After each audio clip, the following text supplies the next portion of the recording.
Los protagonistas de la noticia. Se te olvida todo. Toma Serenerbon. Cuando sea grande quiero ser veterinario. Yo, repostera. Y yo un programador como mi papá. Hagamos crecer sus sueños con las becas Cloverbrand. Este año regresan con más de 500 becas de todos los niveles, bonos escolares, deportivos y digitales, kits escolares y las nuevas becas online y de idiomas internacionales. Deposita en los buzones un sobre con tus datos personales, 6 empaques de Cloverbrand más 3 de harina Gold Star. Haz crecer nuestro sueño para que Honduras siga adelante. Yo voy a ser maestra. Mamá, llegaste tarde a clases. En Radio América la información es siempre visible. Suscríbase en nuestro canal en YouTube Radio América HN. Falta de concentración. Toma Serenerbon.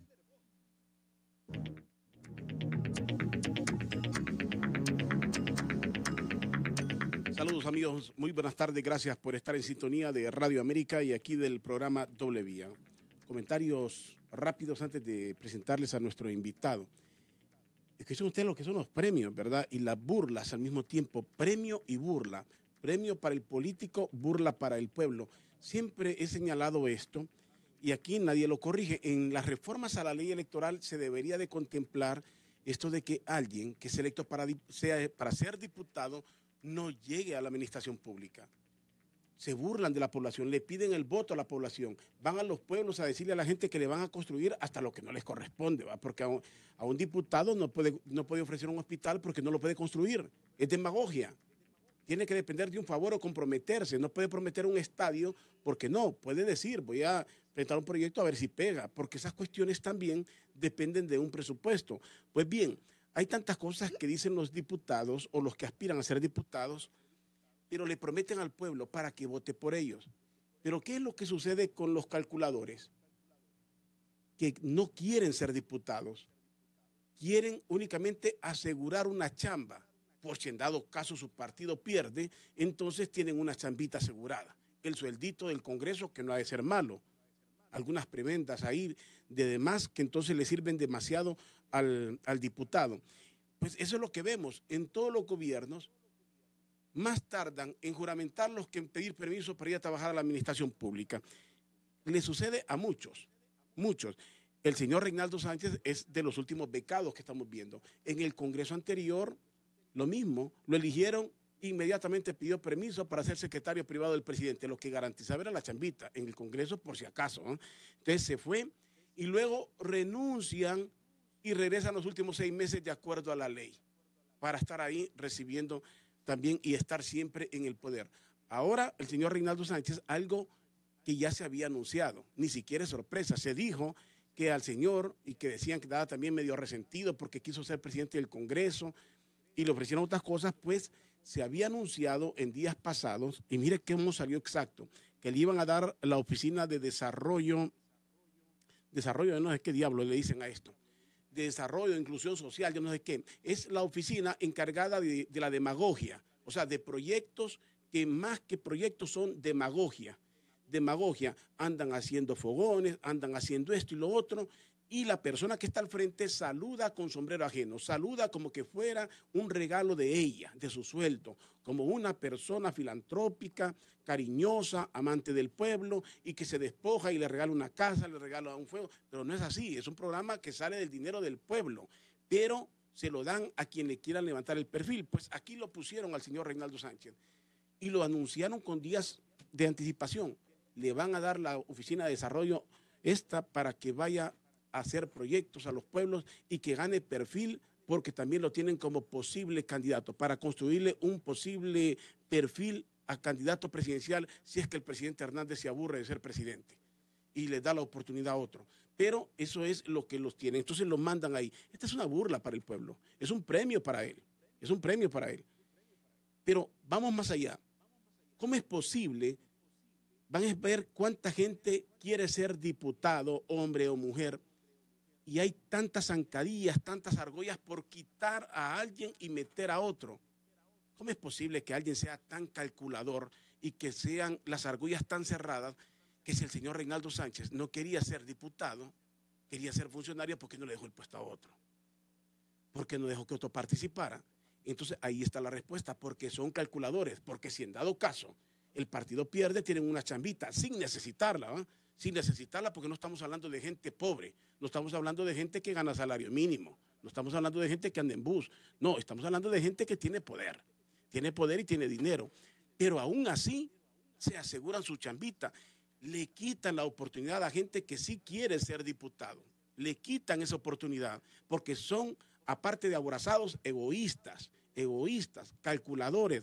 Pues ahí está, le dieron al señor Reinaldo Sánchez un puesto, no es el último funcionario ni el primero que va a estar así, que se burla del pueblo pidiéndole el voto para ser diputado, pero quiere ser funcionario y andar haciendo proyectos, saludando como si fueran de él, para levantar un perfil en el país hacia una candidatura en el futuro. Bueno, pero como somos un pueblo así, ¿va? A veces medio tonto, ¿no? A veces somos un pueblo medio tonto, que terminamos votando por los colores, por las simpatías, y un pueblo así medio papo, ¿qué le va a hacer? ¿Verdad? Porque muy poca gente se libera. Es cuando usted se libera, dice, no voy a estar sometido a esto, no voy a estar sometido. Finalmente piense en usted, piense en su familia y piense en el país, pero no en estos grupitos que son grandes farsantes. Otra cosa que se había mencionado hace días y se sigue mencionando es en la elección del procurador y subprocurador de la República, y se menciona a la señora Estela Cardona. La señora Estela Cardona es una persona que también pues ha tenido mucha suerte, ¿va? Hay hondureños que no encuentran un trabajo. Ella, si recuerdo algunos de los puestos así recientes, fue viceministra de Gobernación. Viceministra de Gobernación, fue magistrada de la Corte Suprema de Justicia y que fue de las que interpretó que era correcta la reelección. Fue de las personas que dio casi el visto bueno para la reelección. Estuvo en Conatel. También fue enlace con la Maxi, entre algunos de los puestos. O sea, hay gente que tiene una suerte. Hay gente que puede presentar 500,000 currículum y no le pega ninguno. Hay gente que termina haciendo lo que no quiere porque no le queda otra. Y hay gente que teniendo poder, dinero, le sobra el trabajo, le sobra. Obviamente en los pasillos políticos se dice que esto de ser la candidata número 1 a Procuradora General de la República sería un agradecimiento por haber votado por el tema de la reelección, porque como magistrada se pronunció a favor de la reelección. Son cosas que se dicen, yo no sé si serán ciertas o no, cada quien puede interpretar. Lo último, la bancada del Partido Liberal. Don Elvin Santos dijo hoy que invitaban al señor Zelaya, pero así en tono enojado, en tono molesto. Así, si quiere, que mande representantes, si no, es amigable, pero si quiere, que vaya. Pero así, vale que era amigable. ¿Qué tal si lo hubiera dicho en tono molesto? ¿Qué tal si lo dice enojado? Si quiere ir, si no, pues ya no podemos seguir en esto, ¿va? Lo invitamos, ¿va? Pero era amigable. En ese tono era amigable. Ojalá que no vaya a enojar don Elvin Santos cuando lo vaya a mandar, porque no sé qué va a hacer, lo agarra a golpes. Se nota que han generado odio entre un sector liberal, que es más nacionalista que liberal, y un sector liberal que quiere el rescate de ese partido político. Así están ahí. Y finalmente, y de esto vamos a hablar el día de hoy, van a ver ustedes por qué se señala a muchos medios de comunicación, a los medios en general. Cuando hay noticias fuertes en el mundo sobre Honduras y que se opacan, usted mire cuántos medios pueden tener como primera plana o como tema central el hecho de lo que dijo el presidente Donald Trump, que los países del Triángulo Norte, incluido México, y nos interesa especialmente Honduras, creía que eran amigos, pero no son amigos, y que les va a suspender la ayuda. En algunos medios así aparece una cuestioncita, pero que no digan que Mongolia reconoció al presidente porque es primera plana. Que no digan allá que la República del Congo reconoció al presidente porque es primera plana. Miren las diferencias. Esto sí es grave. Que el Congo reconozca a Honduras es una cuestión que no da ni frío ni calor. Sencillamente es un protocolo. Pero que digan que el presidente de la principal potencia del mundo, la única potencia del mundo, diga que estos países no son amigos, sí significa mucho. Pero que no salga un tuit de la embajada americana que digan bonito proyecto y sale por todos lados. Noticia principal. La embajada de los Estados Unidos alaba lo que dice el gobierno, el presidente, es bonito. Un tuit que generalmente puede ser hasta churro. Con una cuestión se destaca. Esta es la noticia más impactante, señores. Por loco que quieran ver al señor Donald Trump, por incongruente, por lo que ustedes quieran. Lo que nunca hay que olvidar es que es el presidente de los Estados Unidos. Mírelo loco, mírelo soberbio, mírelo como usted lo quiera ver. El señor Donald Trump es el presidente de los Estados Unidos. Y si dijo esto, si a Honduras no la consideran amiga y que se puede y que piensan hasta recortar la ayuda, es algo que debería de tener muy preocupados y nos está diciendo lo que aquí no se dice, la verdad de lo que realmente pasa. Para no sacar el audio allá, Miguel, aquí, para los que no lo han logrado escuchar, voy a pegarlo aquí del propio teléfono. Acá es algo breve de lo que dijo el presidente Donald Trump y con esto dialogamos con nuestro invitado. Aquí, directo, Miguel, mejor. Ok. En realidad queremos que esto pare. Queremos fronteras fuertes, queremos leyes. Queremos que pare eso de capturar gente y luego dejarlos libres. Y cuando ves los números, los nombres y de dónde son, vienen migrando de lugares como El Salvador, Guatemala, Honduras, México. De estos lugares a nuestro país y los detendremos. Y estos países no son nuestros amigos. Nosotros pensamos que eran nuestros amigos. Les enviamos ayuda masiva. Y no mencionaré nombres ahora, pero vemos los números y vemos a estos países a los que les enviamos mucha ayuda y la migración y el trasiego de droga que vienen de esos países y se quedan en el nuestro. Así que ya no creeré que son nuestros amigos. Y voy a parar la ayuda. Señores, ya más claro, no. No son nuestros amigos. Y voy a parar la ayuda. El Triángulo Norte. ¿Qué nos han dicho acá? Que hasta ese líder, el presidente. Aquí nos dicen eso. Gente se molesta con esto. Nos dicen que el presidente Hernández es hasta el líder, que ha sobresalido. Obviamente que aquí tampoco vamos a desconocer que aquí se ha hecho gracias a la DEA, aquí se han capturado gente vinculada al narcotráfico y que la han extraditado tal y como lo ha solicitado el gobierno de los Estados Unidos, que son ellos los que lo hacen. Pero el presidente Donald Trump ha sido claro. No son nuestros amigos. Ha revisado la ayuda, los números y la va a cortar. Hoy voy a dialogar sobre este tema, que para algunos es churro, insisto, es más noticia decir que el Congo reconoció a Honduras. Para algunos esto no. Así que permítame con esta nota así insignificante para algunos a dialogar con nuestro invitado, el general retirado Luis Alonso Maldonado Galeas, que es uno de los analistas del país. ¿Qué tal está, general? Gracias por atender la invitación aquí a W. Buenas tardes, licenciado Colindres. Estamos bien, gracias. Y desde luego expectantes para ver si a razón de este diálogo podemos contribuir a orientar a la ciudadanía en este tipo de temas que realmente tienen un gran impacto. Y habría que valorar qué es lo que conviene a Estados Unidos, a Honduras respecto a estas declaraciones en función de algunas variables que se puedan identificar y que puedan servir de referencia para la toma de decisiones del Estado. Y lo decía aquí, general, el hecho es que aquí se destaca cualquier tuit. Estados Unidos reconoce, es decir, que en Estados Unidos reconocía el gobierno, fue una noticia impactante, primera plana, análisis, editoriales, encuestas, hasta encuestas se hacen, ¿no? Pero esto sí es impactante. No es un tuit, es la propia voz del presidente, donde ya menciona a Honduras. No obstante que aquí se ha hablado de la lucha. ¿Qué estará? Este es un mensaje que le estará molestando al presidente y en el fondo, ¿sí pesa esto o no pesa?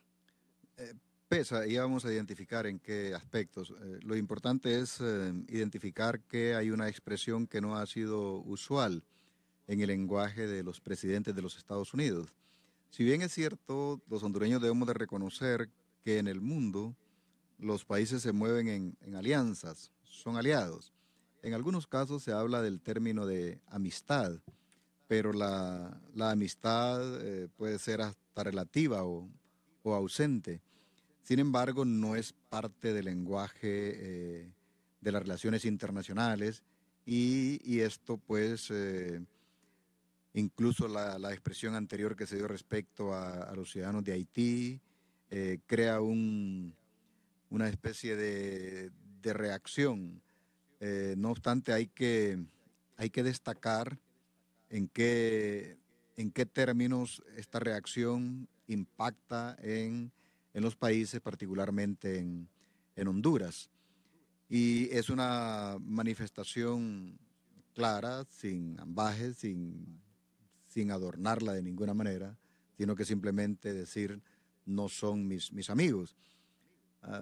Pero aquí hay que saber valorar a qué obedece esa expresión y qué afecta esta expresión en términos de los intereses que los mismos Estados Unidos puedan tener en Honduras, los intereses de Honduras y los intereses compartidos. Solo quiero decirle algo, porque muy bien lo que usted señala, es el punto por qué lo dicen, y dice usted un lenguaje que no es usual. Y no es usual, en este caso, se sale quizás de lo normal, de lo tangente, porque el presidente Trump no es político, es un empresario frío, no piensa como político, el político le da un lenguaje político, lo adorna, no se sale del marco del protocolo y deja el entrelínea. En el caso del presidente Trump, como no, eso de la política como que le interesa muy poco, lo ve todo como una empresa, lo dice claramente, no sirve, no sirve, esto es malo. Gracias a eso, por lo menos conocemos el sentir y pensar de forma clara, sin andar con tantos rodeos. Es algo excepcional en la historia de los Estados Unidos. Normalmente el pueblo norteamericano ha sido de alguna manera muy congruente con las aspiraciones del pueblo norteamericano para la elección del presidente de la República. Y hay en la historia muchos presidentes que le han dado mucha honra al país, como otros que también la han comprometido a los Estados Unidos. Y en este caso, pues vemos que estas expresiones se salen de ese referente histórico que quisiera tener el pueblo norteamericano de lo que debe de ser el primer ciudadano del país y sobre todo la primera potencia mundial, y también estar en línea con la moralidad de la nación norteamericana desde sus orígenes y el retrato que pretende presentar ante la comunidad internacional y en este caso ante nosotros los hondureños, que de hecho pues nos causa alguna afectación a nuestra condición de ciudadanos hondureños. Y decíamos en todo eso, en el juego de intereses, usted recordará días atrás, se decía que ese mensaje, que no era un reconocimiento, sino que una felicitación, en este lenguaje del gobierno, hay reconocimientos que no dicen claramente reconocimiento, es lo que es felicitación, ¿va? Felicitación, que cada quien lo interpreta como quiera, pero no es una cuestión de reconocer y todo esto, sino que una felicitación.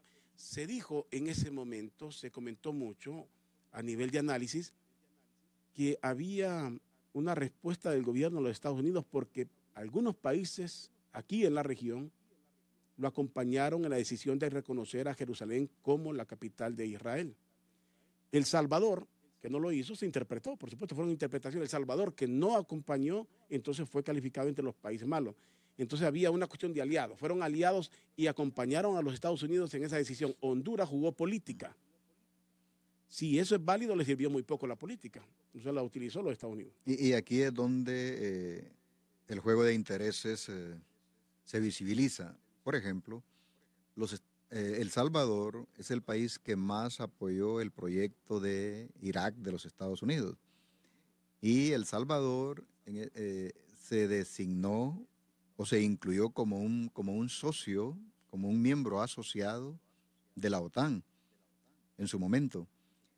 Estas dos variables significa de que El Salvador ha sido considerado permanentemente como un aliado de los Estados Unidos. Sin embargo, esta situación que usted acaba de indicar ya cambia el discurso y cambia la forma o la política exterior de parte de los Estados Unidos respecto a este país centroamericano y hermano de nosotros. Entonces, esto reafirma que son los intereses los que mueven la política de los estados y en este caso la política norteamericana. Esta situación del reconocimiento de la capital, Jerusalén, en el estado en Israel, de ser Jerusalén y no Tel Aviv, entonces es parte de estas variables que introduce el presidente Trump y que pone en alguna situación en las cuales los estados tienen que tomar decisiones. Y quien no toma la decisión que va en esa línea, de repente tiene una repercusión. Nos comentó en cierto momento un embajador de los Estados Unidos que nos invitó a un diálogo Y le preguntábamos, pues estaba el caso del espionaje en el gobierno del presidente Zelaya, ¿se acuerda usted? Y habían salido unos audios, estaba el caso del señor Chimirri y se hablaba de tantas cosas. Y era en el marco de ese diálogo, y le decía, recuerdo haberle preguntado al embajador en ese momento, oye, pero Estados Unidos, en esto del espionaje, mira, perdón, me dice, no quiero ofender, me dice, pues no es la intención. No, Estados Unidos tiene demasiados intereses, demasiadas cosas en que preocuparse en Medio Oriente. Honduras no es una cuestión que le quite el sueño, tan frío así y tan real, ¿va? Obviamente, para el presidente Trump, ¿con qué países se ha reunido, a quiénes ha visitado? Decir algo sobre Honduras, sobre esta región, es lo de menos. No representa, en la frialdad de la potencia, no representa gran cosa. Sin embargo, nosotros debemos de tomar que Honduras tiene su valor, claro, su valor geoestratégico, y también tenemos nuestro valor histórico, nuestra identidad nacional y como pueblo. Pero esa es la visión nuestra. La visión de ellos eso. Bueno, es bueno reconocer nuestra visión y también reafirmarla, ¿va? Sí. En el sentido de que en el concierto de las naciones con sus banderas nacionales son iguales, desde el punto de vista de las relaciones que marca el protocolo o las relaciones internacionales. No obstante, en las expresiones de poder somos altamente diferenciados. Esas diferencias debemos de saber aceptarlas, pero también debemos de saber jugar nuestro rol histórico como naciones independientes, como naciones libres, como naciones soberanas, aunque estos conceptos estén relativizados en el ordenamiento mundial. Pero veamos si le interesa o no al presidente Trump Honduras. En el sur del continente hay una estrategia de la criminalidad y de la narcoactividad de incrementar la producción de cocaína, de incrementar las toneladas de producción en Colombia, en Venezuela, y también la hoja de coca en Bolivia, Perú. Esto significa de que la amenaza continúa, y la amenaza se manifiesta de distintas formas. Para los Estados Unidos es una amenaza, un riesgo a la salud del pueblo norteamericano, y el consumo de cocaína, y consecuentemente una degradación de esa sociedad. Y el punto de paso de esa droga o son el Mar Caribe y el Mar Pacífico, o el Océano Pacífico, o bien el territorio continental de Centroamérica y México. Y estando Honduras en el centro, entonces Honduras debe de ser de objeto de atención, de tal manera de que las palabras del presidente de los Estados Unidos respecto a que nosotros lo que le llevamos son migrantes. Y también narcotraficantes y esas cosas, al contrario, Honduras es un freno para ese proceso. Es una especie de colador o de tapón que no permite un flujo expedito que tendría un impacto más severo en la sociedad norteamericana. Desde ese punto de vista, pues debe de valorarse el esfuerzo que Honduras ha hecho en este sentido para que esa inundación de droga y consecuentemente la afectación social sea menor en los Estados Unidos. Ahora, en este análisis habría que ver cuánto, porque dice el presidente Donald Trump, hemos visto los números, ¿no? Y eso no compagina. Está hablando del Triángulo Norte. El Triángulo Norte que se formó obviamente para supuestamente los países con mayores problemas, ¿se acuerda? Ahí incluía el tema de la migración, de los niños que salían más de Guatemala, de El Salvador y de Honduras. Para frenar todo eso, entonces iba a venir una ayuda. Esa ayuda, ¿cuánto le están dando a los países que el presidente Trump dice si le estamos dando demasiado y los resultados son tan pocos? Recuerda usted también que se formó en algún momento, y esto fue ya más continental acá, el Plan Puebla-Panamá, que solo fueron discursos y discursos. El Plan Puebla-Panamá eran todos los pueblos atrasados de México, o sea, el sur de México, los más pobres de México, hasta Panamá. Que aquí a Panamá habría que sacarlo hoy en día, ¿va? Pero se suponía que esos eran los pueblos más atrasados. Esos proyectos de desarrollo que fueron más papel, pero quedémonos en este Triángulo Norte. Estados Unidos se compromete. El presidente en aquel momento hasta reclamaba más ayuda. Los números no compaginan, nos está diciendo el presidente Trump.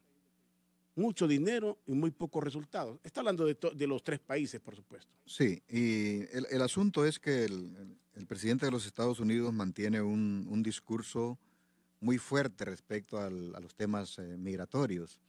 Y creo que esta actitud en contra de lo que significa inmigración desde Centroamérica y México para los Estados Unidos es que de repente lo hace tomar esas actitudes radicales como lo del muro y estas expresiones de alguna manera que afectan a la psique de estas 3 naciones, también nos revelan de que no hay una apreciación humana respecto al problema.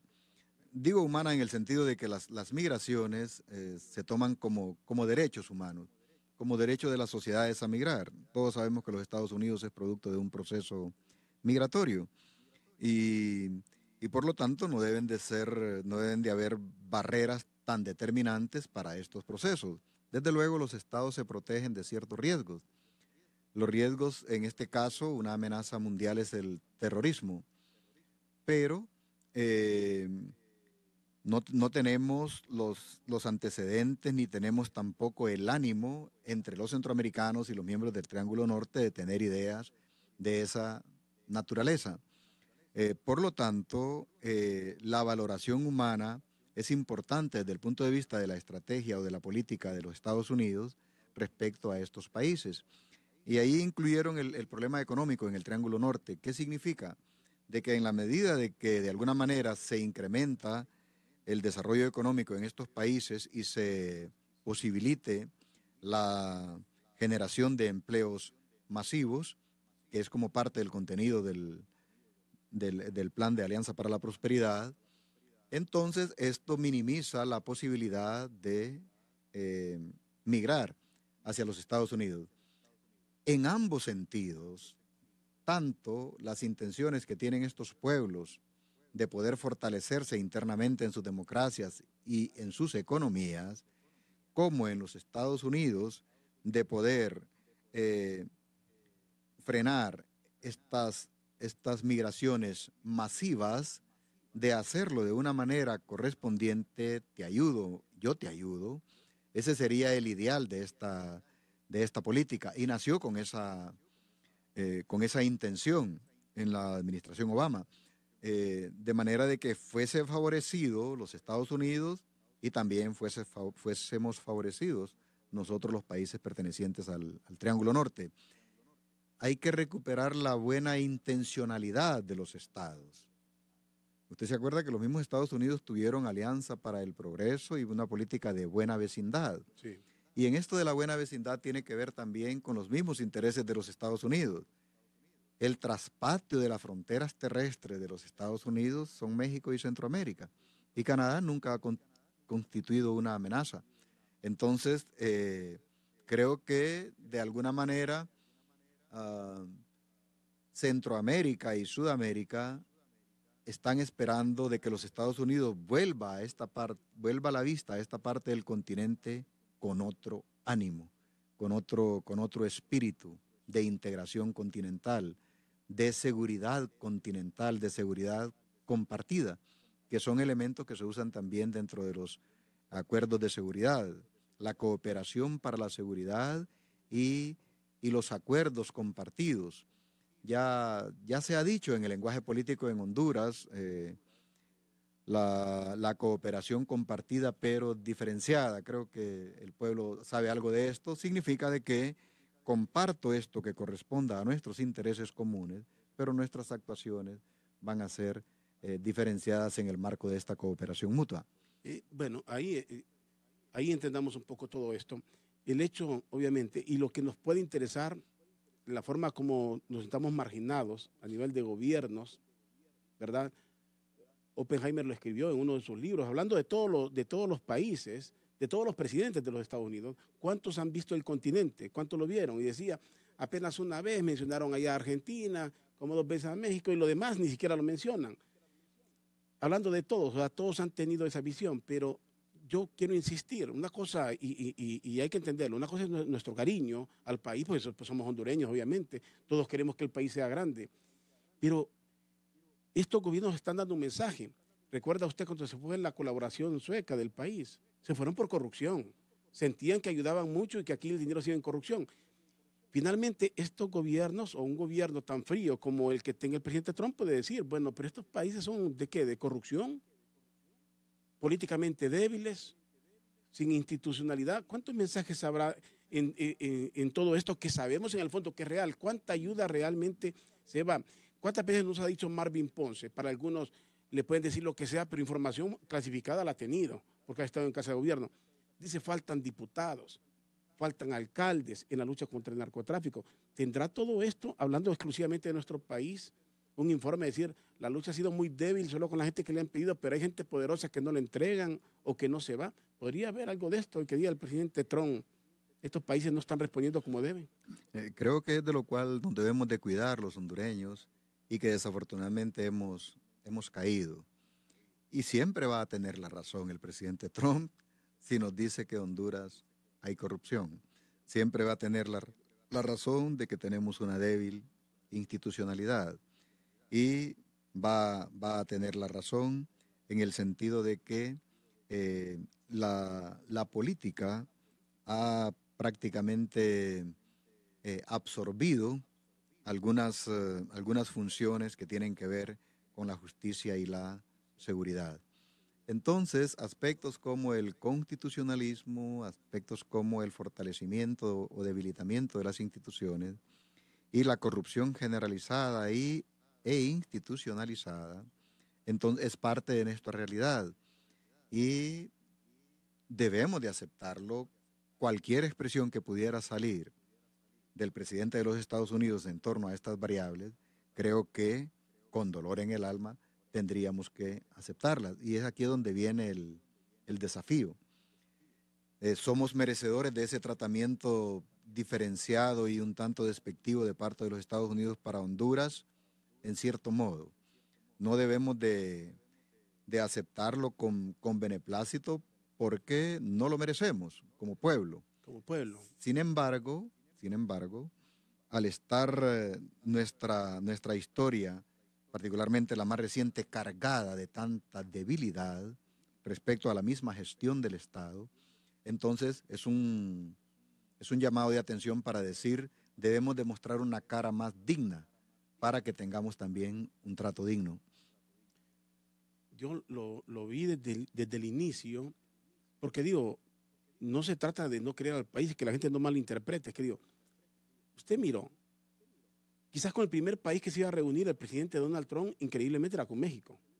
¿Se acuerda? Tomó posesión y la primera reunión que estaba prevista era con el presidente de México y la presión popular por las ofensas que le había hecho a los mexicanos hizo que el presidente de México jugara más política. Yo desde mi punto de vista hubiera ido.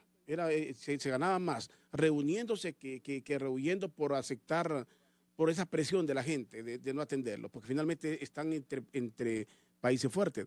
Si han visto tan de menos a México,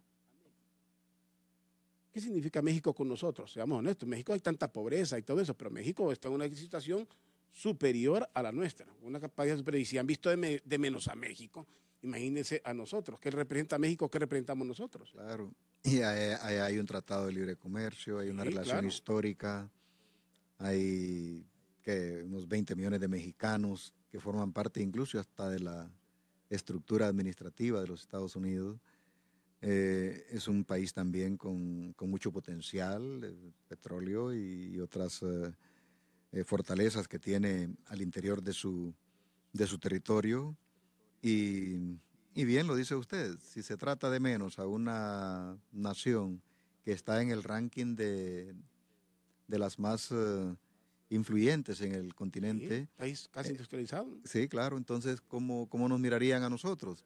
Y en ese sentido, pues, hay que saber aceptar y valorar por qué esta especie de menosprecio. Sin embargo, hay que ver el realismo también de que hay situaciones, hay condiciones en los estados que se pueden fortalecer. Y aparte de eso que señalábamos nosotros, de que lo debemos de fortalecer, hay algo a lo cual el gobierno creo que tiene que poner cierto grado de atención en este momento. ¿Quién debe de ser el ministro de Relaciones Exteriores y quién debe de ser el embajador de Honduras en los Estados Unidos? Y perdóneme que lo interrumpo ahí porque me recordó usted eso. Y hablando de embajadores, el gobierno de los Estados Unidos no ha nombrado embajador. Tenemos una representación, pero no el embajador propiamente dicho. Hace mucho tiempo estamos sin embajador en el país. Yo creo que todos los hondureños nos preguntamos acerca de esa situación, ¿por qué no hay embajador en los Estados Unidos? Y el presidente va ya en un segundo mandato sin ser recibido por el presidente de los Estados Unidos. No se había visto en la historia de nuestro país. El presidente Lobo se tardó como 2 años y fracción para recibir al presidente Lobo.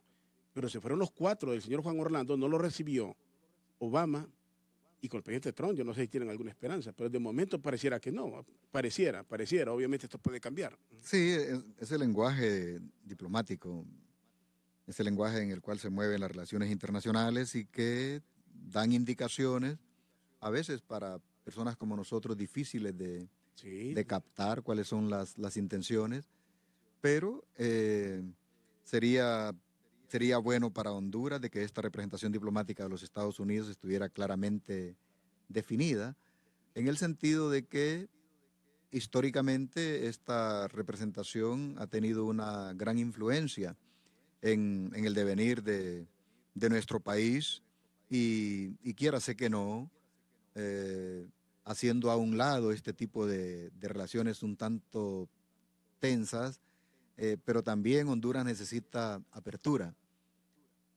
para moverse hacia el exterior. Y tampoco debemos de desconocer que los Estados Unidos de Norteamérica tienen mucha influencia en muchos organismos internacionales a nivel mundial, llámese OEA, llámese la ONU, llámese el Banco Mundial, el Banco Interamericano de Desarrollo, el Fondo Monetario Internacional, son parte de los dominios del poder. Y por lo tanto Honduras tiene que ser cauteloso como país para poder expresarse apropiadamente en su política exterior, de tal manera de que no ponga en riesgo algunos avances, acuerdos, convenios que se han suscrito a fin de mantener sus mercados, su economía abierta con posibilidades de poder recibir beneficios de lo que ese mundo exterior le provee a todos los estados del mundo. Sí, general, mucha gente me escriben aquí. Quiero que entendamos algo. Lo decía, es con el caso de la familia. El caso de la familia, el caso de el amor de familia, maternal, paternal. Su hijo puede ser lo que sea, o usted como hijo puede ser lo que sea, y sus padres cómo lo van a ver. El amor los hace ignorar hasta los errores. Puede tener un hijo que le salió vago, le salió malcriado, le salió aragán y lo va a potenciar. Va a decir no. Y va a haber justificación. Muy poca gente va a entrar en la frialdad. Ese es el amor. Él los pasa con el país. ¿Quién no quiere a su país? Cuando salimos del país, el cariño que siente uno, hasta el deseo de regresar en algún momento, ¿va? Pero hay que quitar eso al momento de analizar las cosas. No se trata de ver de menos a Honduras, sino cómo están viendo a Honduras. ¿Cómo están viendo a Honduras? No es como nosotros la miramos o cuánto la queremos, cómo se está viendo Honduras internacionalmente, cómo la ve el gobierno de los Estados Unidos, que si somos más o somos menos que Estados Unidos, como nación y como seres humanos, muy bien lo dice usted, todos somos iguales. En el concierto de las naciones, todos somos iguales. A nivel económico, de potencia, seamos honestos, Estados Unidos es la primera potencia, la potencia del mundo, y nosotros ¿qué potencia somos? No somos ninguna potencia. O sea, hay cosas que hay que diferenciar entre el amor. Aquella es una potencia y nosotros somos otra parte, Centroamérica y luego Europa. Entonces hay que ver esas variables para no caer en ese ilusionismo del cual usted habla. Y es muy importante lo que usted dice respecto a que nos podemos dormir en nuestros sueños sin aceptar la realidad de cómo nos aprecian desde afuera. General, disculpe, le pasa a la gente. ¿Cuánta gente de su pueblo le habla linduras de su pueblo? Yo he ido a lugares que me dicen, ese pueblo es feo. Hay gente que me dice, conozca mi pueblo. No, mi pueblo es feo y no hay casero. Cuando a mí me hablan de Tegucigalpa, para mí Tegucigalpa es la mejor ciudad. En el fondo, quizás, ¿dónde? Si aquí no hay mucha diversión, ni siquiera dónde estar. Pero para mí, como aquí nací, como aquí vivo, entonces esta es mi ciudad, de cualquier forma tengo un cariño muy especial. Pero eso tengo que diferenciarlo de la realidad si me voy a compararla con San José. En materia estructural, si la voy a comparar con el Distrito Federal, con Buenos Aires, tengo que vivir la realidad, o sea, que es el país. Lo interrumpí, general, pero quiero que vayamos un poquito más allá. Lo que dijo el presidente Trump, con lo que ha hecho, el gobierno aquí ha entregado. Si vamos a hablar en materia de seguridad y narcotráfico, el gobierno ha entregado a unos cuantos narcotraficantes, ¿va? Supuestamente narcotraficantes, que son gente pedida por los Estados Unidos. ¿Qué pide más? ¿Qué estaría haciendo mal? Hablando exclusivamente de Honduras. ¿O qué le faltará? Yo creo que la fortaleza de los Estados Unidos para expresarse de esta manera está en razón de nuestra debilidad institucional para haber hecho lo propio. El hecho de que hayan habido estas extradiciones y que todas esas personas estén revelando tanta información y estén destapando toda una podredumbre respecto a nuestro comportamiento como sociedad, como sistema político, como sistema de justicia y seguridad, institucional, incluso la Policía Nacional, entonces les da la solvencia como para decirnos lo que realmente en esos términos nos merecemos. Y en ese sentido, pues, hay que aceptar de que nuestra institucionalidad no ha podido tener esa competencia como para poder resolver nuestras situaciones por nosotros mismos, sino que en este caso los Estados Unidos es quien ha abierto las situaciones, está juzgando ahora a nuestros ciudadanos y entonces eso le da cierta solvencia, lo reitero, como para hacer señalamientos acerca de nuestra condición como un pueblo que no hemos superado. Y de aquí viene una situación también.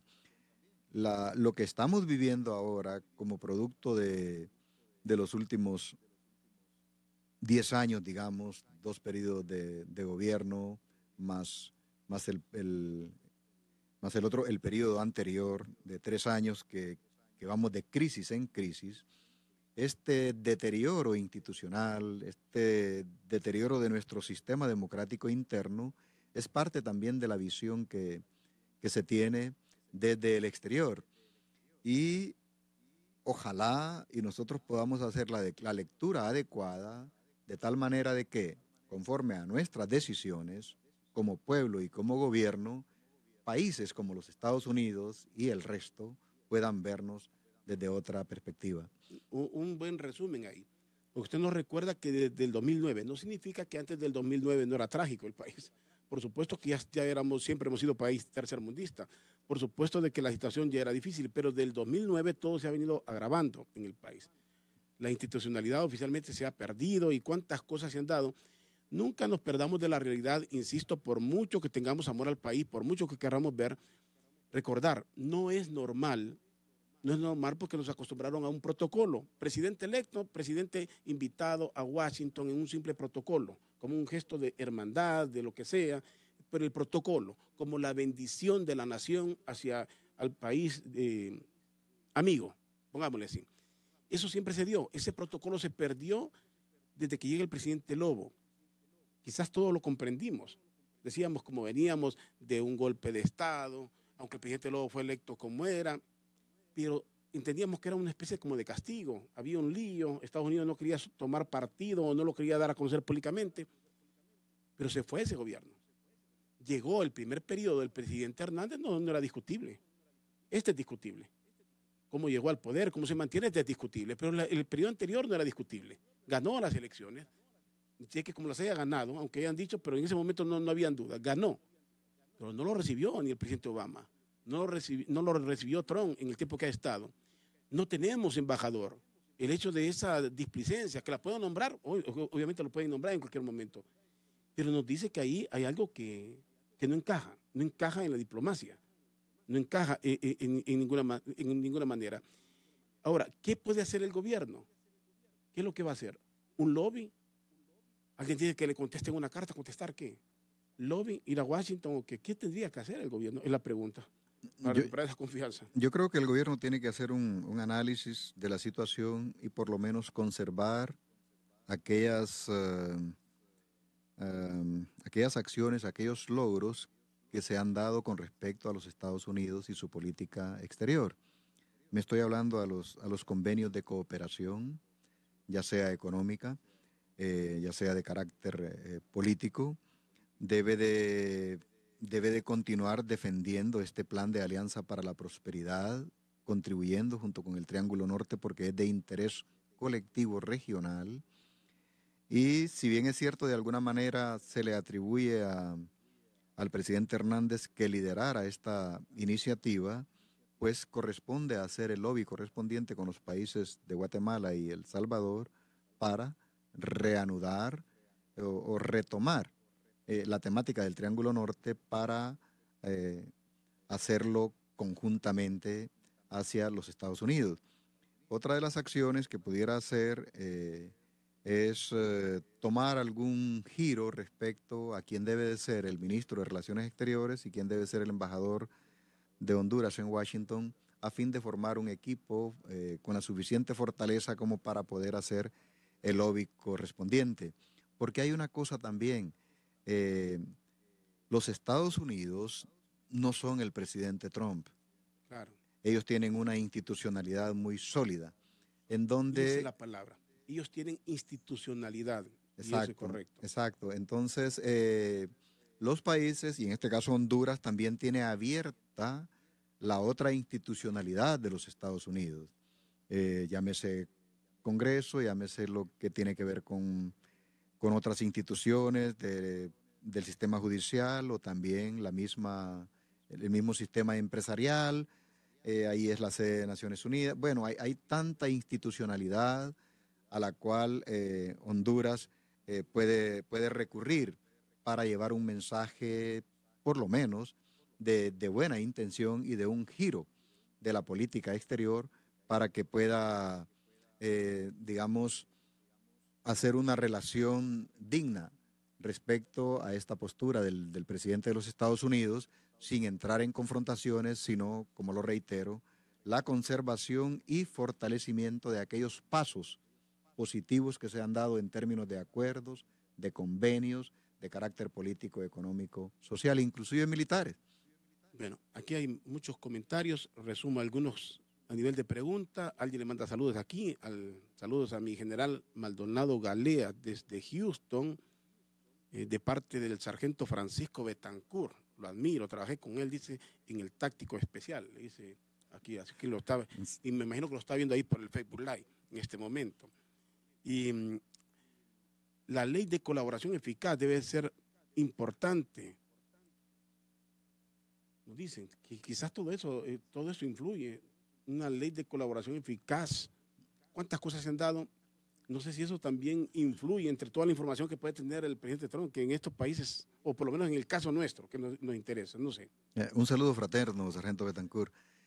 Sí, la ley de colaboración eficaz es un instrumento clave para los procesos de judicialización y se considera de que en la medida de que más se estanque esta ley, en esa medida van a correr la impunidad. Y creo que es el instrumento que en este momento está esperando el sistema de justicia nacional. Alguien nos dice aquí, cuando el presidente Obama abrió las puertas a los menores inmigrantes, acompañados o no acompañados, nos vino a perjudicar a todos, porque aumentó el espíritu anti-inmigrante e hizo ganar a Trump con su mensaje anti-inmigrante. Por eso todo lo que hace y dice es para contener esa base electoral que lo eligió. Por supuesto que sí, tiene que estar... Tiene su influencia. Lo importante más bien es nosotros, cómo tomamos estas cosas. También deben de ser parte de nuestro orgullo nacional y son desafíos que debemos de afrontar de tal manera de que nosotros procuremos cambios en nuestra política social. General, quiero destacar, usted lo ha dicho 2 veces aquí, el cuidado de quién puede ser el ministro de Relaciones Exteriores. El canciller del país, como le llamamos, el ministro de Relaciones Exteriores. En Honduras, en el cuerpo diplomático y en esos puestos han ido amigos. Aquí no se tiene el cuidado de poner gente experta, como dicen, tiburones. No se trata de ser bonito, de ser feo, de ser gordo, flaco, chaparro, alto. Se trata de alguien que sea tiburón. Cuando usted contrata a alguien en una empresa, lo contrata por los resultados, por lo que le ve, no por su cara. Pero aquí en el cuerpo diplomático estamos llenos en las embajadas, en los consulados, de gente que está por amistad. Y a nivel de embajadores, yo no sé si hemos llenado el ancho o no. Constitucionalmente, la política exterior la define el presidente de la República, pero la ejecuta el canciller. Y es todo un andamiaje de calidad en la política internacional que debe de asegurar un Estado. Hay estados que tienen hasta escuela de política exterior. Y nosotros, desafortunadamente, ha habido mucho bache en el diseño de la política exterior y en el diseño de una estrategia para la formación de los actores de la política exterior, embajadores y todo el cuerpo diplomático que acompaña a una embajada, más el staff principal que debe tener un secretario de Relaciones Exteriores. El peso de un país y la proyección de poder de ese país depende de los actores de la política internacional. Bueno, mire usted el Departamento de los Estados de los Estados Unidos. Sí. Y cuando mencionan un nombre y cuando el presidente dice la política y aquel hombre se mueve, ya uno más o menos tiene la expectativa de qué es lo que va a pasar. En cambio, en nosotros, aún algunos problemas domésticos como lo que tenemos en el Golfo de Fonseca y nuestros derechos por el fallo de la Corte Internacional de Justicia en La Haya al mar territorial, a los derechos marítimos territoriales en el Océano Pacífico, tenemos todavía un rezago. Y no digamos con estas relaciones que se deben de tener a nivel de tanto organismo, de tanta agencia, de tanto país a nivel internacional. Se requiere realmente una conformación de funcionarios que le den respaldo a la política. No, de carrera. Funcionarios de carrera y no funcionarios a la carrera. Porque ¿sí? Aquí tenemos a la carrera y no de carrera. Dice que en general, usted recuerda Otto Pérez Molina. Otto Pérez, militar, que llega a ser presidente de Guatemala. Realmente se le consideró un líder en la región. Lo quisieron opacar, pero era un líder en la región. Aliado número 1 también en los Estados Unidos. Se le miraba como un aliado. Entre analistas, entre hipótesis, más allá de la corrupción en la que se vio envuelto y de la cual no escapan muchos en la región, era que el hombre comenzó a liderar aquel movimiento para legalizar la droga, ¿se acuerda? Él encabezó. Estados Unidos dijo que no, ¿se acuerda usted? Aquí vino el presidente Obama a Centroamérica, pero el presidente Otto Pérez Molina encabezó esa lucha y no fue del agrado de Estados Unidos. Para muchos ahí vino el declive. Ahora, la pregunta es, ¿qué tendrá que hacer? Si decían que Juan Orlando era el consentido ahora, el peluchito de los Estados Unidos en la región, ¿qué tendrá que hacer para agradar a los Estados Unidos? ¿Tendrá que venir una deportación masiva, entregar grandes cabecillas para decir que si en cuanto a la lucha contra el narcotráfico aquí se está haciendo mucho? ¿Qué tendrá que hacer el presidente? Tenemos que aceptar estos acuerdos que hay respecto a las extradiciones y aceptar también nuestra debilidad institucional en el sistema de justicia y seguridad. Y a partir de esa aceptación, debemos de empezar a crear nuestra propia fortaleza institucional. Como estas crisis últimas se han derivado de situaciones políticas, entonces a Honduras le corresponde iniciar desde hoy una rectificación política, rectificación de nuestro sistema, una reconstrucción de nuestra institucionalidad, de nuestro Estado de Derecho. Todo eso tiene que estar en la agenda para ser creíble. ¿Y qué es lo que está pasando realmente en Honduras? Y lo voy a decir, se trata de que en vez de hacer una gestión para la conducción del Estado hacia la prosperidad, hemos estado haciendo gestiones en la conducción del Estado para la mantención del poder. El poder nos está afectando como el objetivo referente de nuestra gestión como funcionarios públicos. Y el referente de la gestión pública se llama servir al pueblo. Y como objetivo, bien común. Cuando ese objetivo se traslapa con un objetivo de poder, entonces tiene estos impactos. Ahorita hay una mezcla de lo que debería de ser el objetivo principal de un Estado y de esa nación con el objetivo que se asumen desde el nivel político. En ese sentido, los recursos y el potencial del Estado, la voluntad política de ese Estado, Honduras, y la voluntad nacional de ese pueblo no se mueve en la dirección correcta. Entonces, cuando nos encontremos con eso, con nuestros objetivos de nación, con nuestros intereses de nación, con la voluntad de ese pueblo alineada con eso, entonces empezaremos a iniciar un cambio sustancial de lo que debemos de ser como nación. Creo que interesante todo eso. El objetivo, y se concentró todo en mantener el poder. Creo que es un buen cierre. General Maldonado Galeas le manda saludos aquí también desde San Pedro Sula. Cortés Vanegas le manda saludos. Quiero finalizar con esto. Hay que tener muy pendiente qué va a hacer el presidente para agradar a los Estados Unidos. Porque allá no es con un ecofogón, allá no necesitan esas cuestiones, allá no le van a llevar porque Estados Unidos no necesita esas cosas, no pueden ir con un populismo, no pueden ir con una carta, con un discurso, una canción, no pueden llevar una mochila, una bolsa solidaria, eso no lo necesita Estados Unidos. O sea, el presidente tendrá que hacer algo y seguramente en materia de seguridad y de combate a la corrupción, si ya entregó gente, no sabemos qué tendrá que hacer para agradar al gobierno de los Estados Unidos. Prestémosle atención, porque el presidente Trump ha demostrado algo, no juega, es serio, y no le importan las críticas. A esa la responde con un tuit. Gracias, general Maldonado Galea. Para servirle, una de las cosas puntuales es cómo hacer coincidir los intereses de los Estados Unidos y los intereses de Honduras en este momento práctico, llámese migración, llámese seguridad y llámese procesos de desarrollo compartido o económico. Pero los Estados Unidos siempre tienen interés sobre otras cosas más amplias, como ser derechos humanos, democracia, institucionalidad, etcétera. Por lo tanto, pudieran ser estas las variables que condicionarían una política de aproximación y de restablecimiento de relaciones con los Estados Unidos. Muy bien, y vamos a analizar eso en otro programa, pero hoy se nos fue el tiempo y tengo que terminar aquí. Gracias a todos por sintonizarnos aquí en Doble Vía. ¿Cansado? Toma Serenerbón. Radio América presentó